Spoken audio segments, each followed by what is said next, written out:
欢迎来到沪江网校韩语课堂。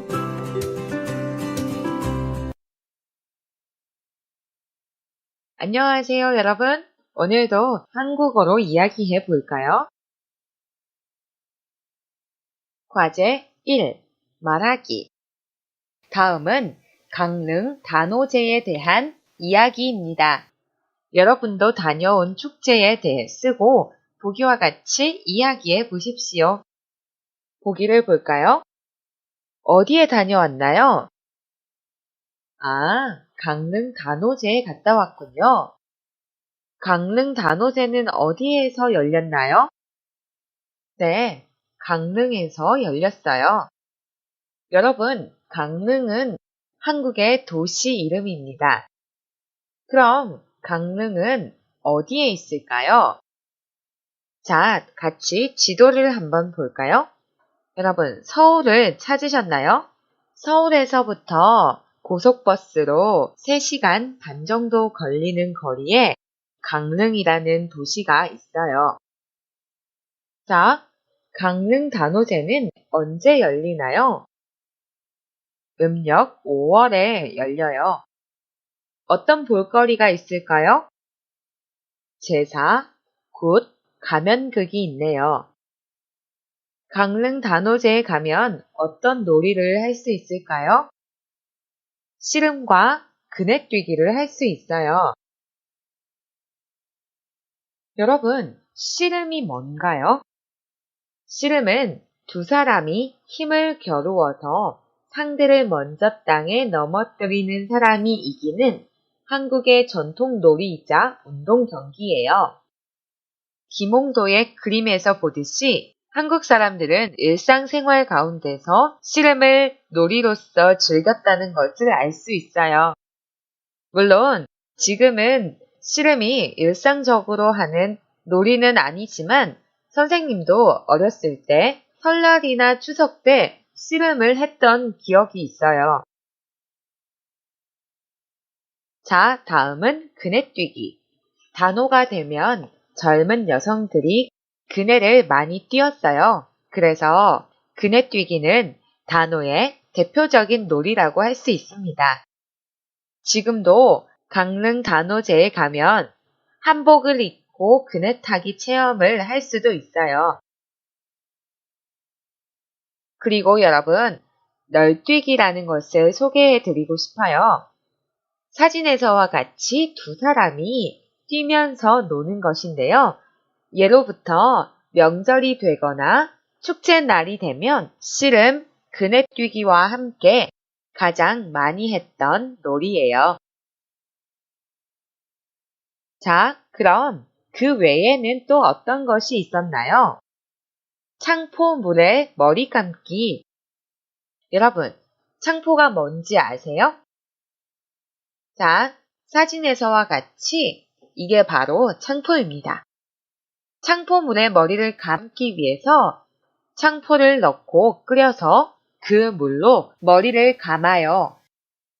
창포물에 머리 감기 외에도 부채 만들기가 있네요. 자, 그럼 보기의 내용을 함께 보겠습니다. 저는 지난 주말에 강릉 단오제에 다녀왔습니다. 서울에서 강릉까지 고속버스로 3시간 반쯤 걸렸는데 강릉에 도착하니 사람들도 많고 축제 분위기라서 아주 신났어요. 단오제에는 제사와 굿, 관록, 가면극, 농악놀이 같은 문화행사가 많았어요. 저는 먼저 관록 가면극을 봤는데 관록 가면극은 옛날부터 내려오는 민속 연극이에요. 그런데 연극을 하는 사람들이 말을 하지 않고 춤과 동작으로만 내용을 알려주는 것이었어요. 가면극을 보고 민속놀이를 하는 곳에 갔더니 한쪽에서는 창포로 머리를 감는 행사를 하고 있었어요. 옛날에 단오에는 창포물에 머리를 감거나 얼굴을 씻고 목욕을 했는데 이렇게 하면 머리가 새지 않는다고 믿었대요. 또 한쪽에서는 단오선이라는 부채를 나눠주고 있었어요. 옛날에 단오 때가 되면 임금님이 신하들에게 여름을 시원하게 보내라는 의미로 단오선을 나눠주었대요. 그래서 저도 부채를 만들어 봤는데 생각보다 쉽지 않았어요. 모래판에서는 남자들이 씨름을 하고 있었는데 그중 가장 힘이 센 남자가 1등을 해서 상으로 소를 탔어요. 상을 탄 남자는 아주 즐거워했습니다. 저는 이번에 신나게 축제를 즐기고 왔습니다. 여러분은 어떤 축제에 가보신 적이 있으세요? 선생님은 이번에 이효석 문화재 봉평 메밀꽃 축제에 다녀왔어요. 선생님이 다녀온 이효석 문화재 봉평 메밀꽃 축제는 어디에서 열리나요? 그럼 먼저 봉평이란 곳이 어디에 있는지 살펴봐야겠죠? 봉평이란 곳은 어디에 있나요? 지도에서 보시는 것처럼 서울에서 고속버스로 2시간 반 정도 거리에 있어요. 행정구역상으로는 강원도에 속해 있어요. 그러니까 선생님이 다녀온 봉평 메밀꽃 축제는 강원도 평창군 봉평면 원길리에서 열렸어요. 여기서 잠깐 한국의 행정구역을 살펴보면 도, 군, 면, 리로 이루어진답니다. 자, 다음. 그러면 이 봉평 메밀꽃 축제는 언제 열리나요? 9월에 열려요. 왜냐하면 9월이 되면 메밀꽃이 한창 많이 피어 있기 때문이에요. 어떤 볼거리가 있나요? 이효석 문학관에 가면 문학관람 및 관련 영상을 방영하니 이효석 선생의 문학과 여러 가지 작품을 알 수 있어요. 여기서 또 잠깐, 그러면 이효석 선생은 누구신가요? 이효석 선생은 한국 현대 단편 소설의 대표작인 메밀꽃 필 무렵이라는 작품을 쓰신 분으로서 한국 문학사에 매우 중요하신 분이에요. 이 메밀꽃 필 무렵이라는 소설의 배경이 된 곳이 바로 봉평 메밀꽃 축제가 열리는 이곳 원길리예요.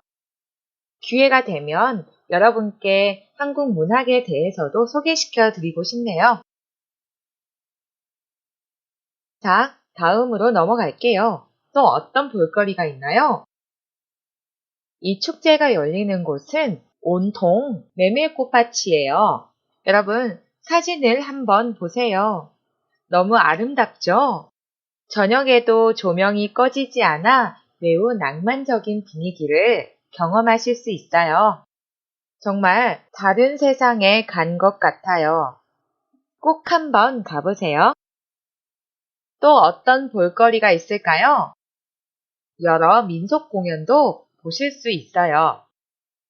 축제가 열리는 원길리 근처에 양떼 목장이 있어서 목장도 방문할 수 있어요.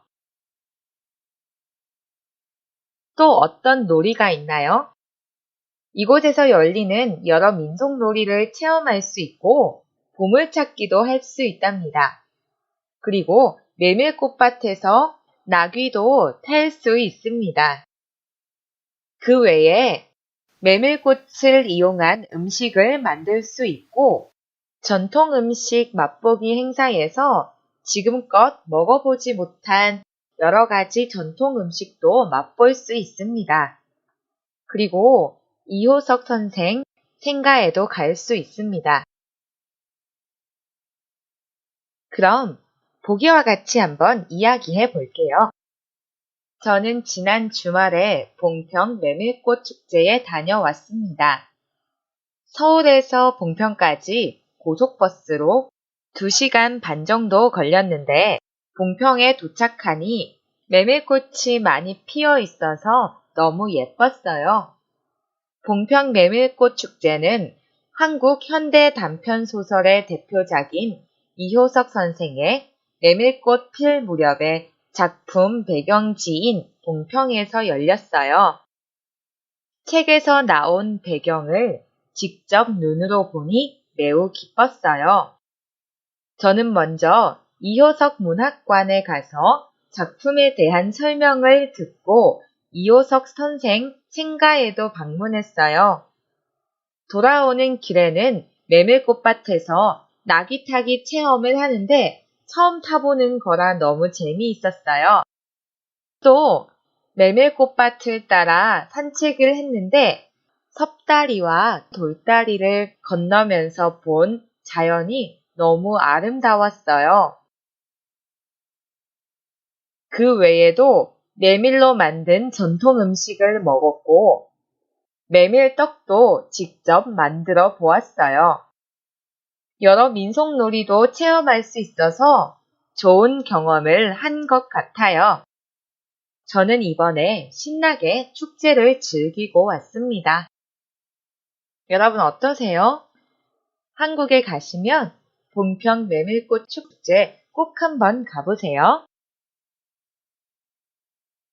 과제 2. 읽고 말하기. 첫 번째, 세계 여러 나라의 축제에 대해 알아봅시다. 먼저 태국의 러이크라통 축제에 대해 알아봅시다. 12월 대보름에 열리며 하늘을 감사하는 의미의 축제이다. 하늘을 보내며 안 좋은 기억과 어려움을 정리하고 물의 신에게 감사하는 마음으로 나쁜 것을 씻어내리는 의식을 한다. 축제 날 밤에 작은 배를 강물이나 바다에 띄워 보내는데 이 안에 음식이나 옷을 넣어 보내기도 한다. 다음은 인도의 디왈리 축제. 라마가 돌아온 것을 기념하여 집안을 불빛으로 장식하고 선물을 주고받는 날이다. 11월 8일에는 모든 집들이 집안 곳곳에 등불을 켜놓는다. 라마 신이 악마를 물리치고 돌아올 때 승리를 축하하는 의미에서 온 마을 사람들이 등불을 비춘 것에서 시작되었다고 한다. 이때 행운의 여신도 집집마다 들어온다고 생각하며 악을 물리치기 위하여 폭죽을 터뜨리기도 한다. 다음은 스페인의 토마토 축제. 1944년 토마토 값이 많이 떨어진 것에 화가 난 농부들이 시의원에게 토마토를 던진 것에서 시작됐다. 이 축제는 매년 8월에 열리는데 단 하루 아침 11시부터 2시간 동안 마을 중앙에 있는 큰 광장에서 즐길 수 있다. 시청에서는 축제에 사용할 토마토를 여러 지역에서 사는데 12만 킬로그램이나 된다고 한다. 다음은 스웨덴의 하지 축제. 한 해 중에 해가 가장 길어지는 하지, 6월 20일에 열리는 축제이다. 축제가 시작되면 전통 의상을 입은 남녀가 성장과 풍요를 상징하는 단풍나무 주변에 모여 춤을 추며 노래를 부른다. 이 메이폴이라 불리는 나무 기둥은 성장과 풍요를 상징한다. 하지 축제는 특히 여성들에게 의미가 있는데 이혼 여성이 꽃다발을 만들어 베개 밑에 넣고 자면 꿈에서 미래의 배우자를 볼 수 있다고 한다. 자, 다음은 한국의 보령 머드 축제. 이 축제는 매년 가장 더운 7월에 충남 보령의 대천해수욕장에서 개최된다. 보령 갯벌의 진흙은 깨끗하고 품질이 좋으며 아름다운 백사장이 있어 관광객들은 머드 체험과 해수욕을 할 수 있다. 이 축제는 보령시가 자연적인 아름다움을 알려 관광객을 모으고 질 좋은 머드팩을 생산하여 시의 발전을 이루기 위한 것이다. 자, 두 번째, 축제의 내용을 다음 표에 정리해서 써보십시오. 먼저 태국. 축제의 이름은 러이크라통 축제였어요. 시기는 언제였죠? 12월 대보름이었죠. 축제의 의미는 무엇이었나요? 하늘을 보낸 것에 대해 감사하는 의미였어요. 그리고 축제의 내용은 무엇이었나요? 하늘을 보내며 안 좋은 기억과 어려움을 정리하고 물의 진에게 감사하는 마음으로 나쁜 것을 씻어내리는 의식을 한다고 했죠. 그리고 축제날 밤에 작은 배를 강물이나 바다에 띄워 보내는데 이 안에 음식이나 옷을 넣어 보내기도 한다고 했죠. 자, 다음 인도의 축제를 볼까요?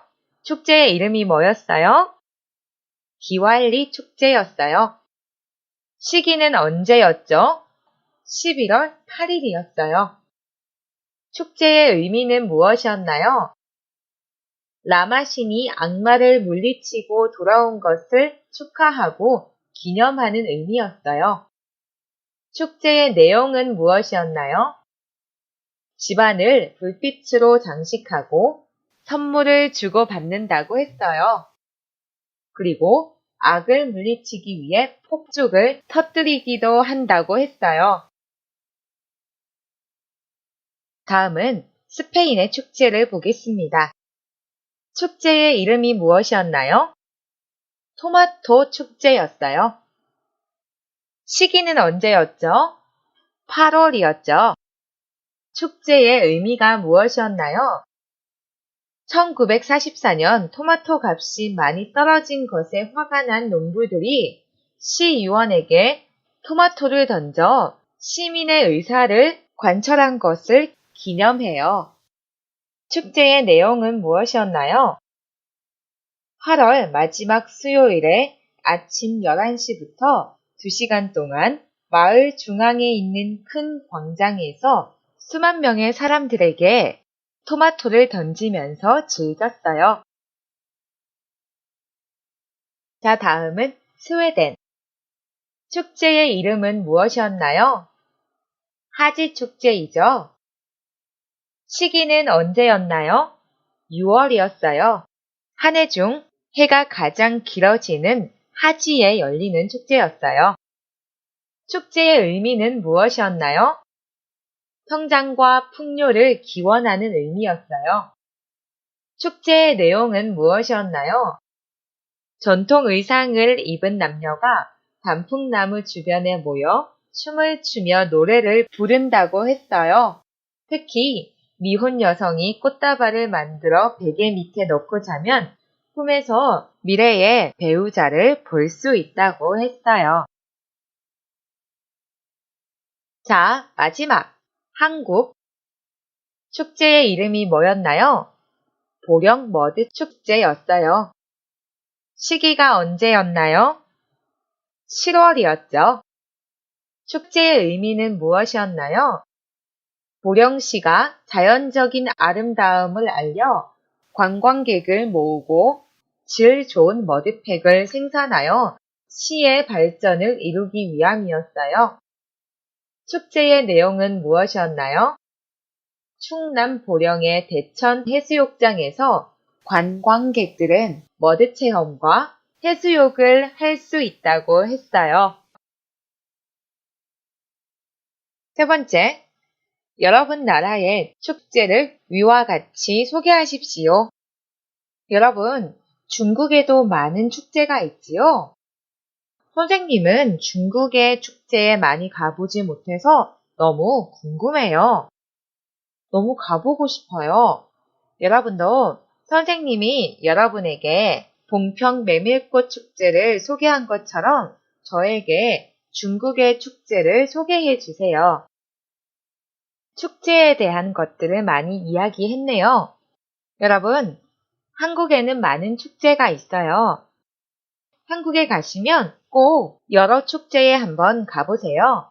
그곳에 가면 한국의 전통 문화뿐만 아니라 현대 문화도 알 수 있는 매우 즐겁고 신나는 시간이 될 거예요. 오늘은 여기까지입니다. 여러분, 내일 봐요.